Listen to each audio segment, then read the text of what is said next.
কিরে তুই এখন ওই জায়গায় বসে আসস, তাড়াতাড়ি আয়।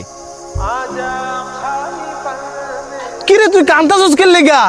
আজকে সাত রাত, কালকে ঈদ, উল্টা তোর আরো খুশি থাকার কথা। কেমনি খুশি হমরে?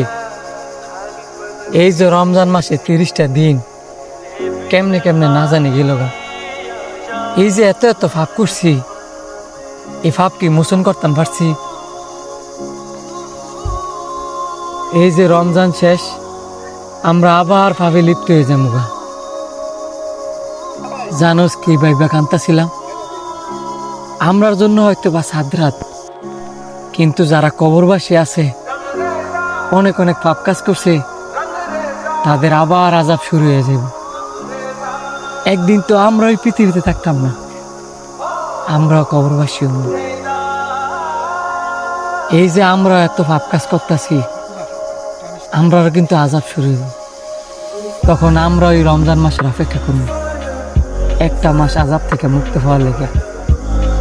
এই যে রমজান মাসটা গেছে, আমগো সবারই পাপ কাজ থেকে বিরত থাকতে হইব, কারণ পরের বছর রমজান মাস পামু নাকি পাইতাম না কোনো গ্যারান্টি না।